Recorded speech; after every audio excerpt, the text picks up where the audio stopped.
Matagumpay na naisagawa ng ARCAD NCRPO, katuwang ang Arpicado NCR, Baseco Police Station at Bisok Class San Hukbo ang isang community engagement activity sa Barangay 649 Baseco Port Area, Manila. Kabilang sa mga isinagawang aktibidad ay ang mga lecture hinggil sa anti-terrorism, drug awareness at anti-bastos law. Namahagi din ng information, education, and communication materials at distribution ng food pack kung saan humigit kumulang ang 100 residente ang nakinabang.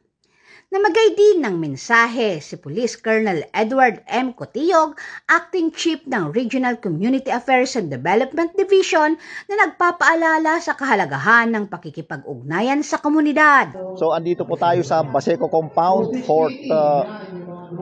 dito sa Barangay Baseco, na nagkakandak po tayo dito ng mga community engagement.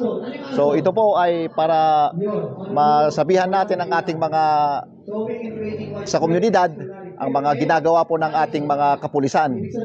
Like nagkandak po ng lectures sa illegal drugs, mga terorismo, mga anti-bullying, and then other crime prevention tips. So ito po, nagle-lecture po yung ating kasamahan. So pagkatapos po nito is meron pong distribution of food packs para po sa kanila, and tinatanong din natin sa kanila kung ano po yung maitutulong ng ating kapulisan para mailapit po natin sa kanila sa iba't ibang ahensya ng ating gobyerno na kailangan nila yung tulong. So ito po yung ginagawa ng ating kapulisan ngayon. Samantala, lubos ang pasasalamat ni Milene A. Paharon, President ng Gawad Kalinga Baseco, sa mga kapulisan dahil sa isinagawang aktibidad na naghatid ng kaalaman at tulong sa mga residente.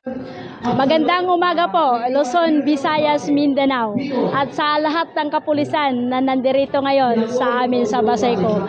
Magandang umaga po. Ako nga po pala si Ate Milene Paharon, Presidente po ng Gawad Kalinga.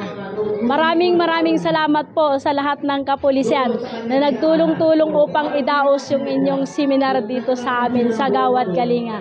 Maraming salamat po. Malaking tulong po ito, lalo na yung inyong ibibigay ngayon sa amin. Sobrang napakaraming salamat po. Ang inyong kapulisan ay patuloy na handang maglingkod at magbigay ng tamang kaalaman upang mapanatili ang kapayapaan at kayusan sa ating komunidad.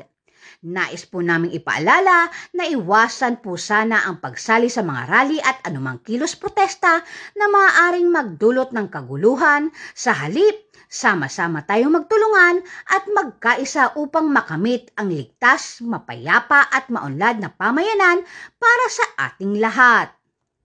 Mula dito sa Metro Manila, ako po ang inyong PNN correspondent, Patrol Woman Ivy Corporal, alagad ng batas, tagataguyod ng Balitang Pulis.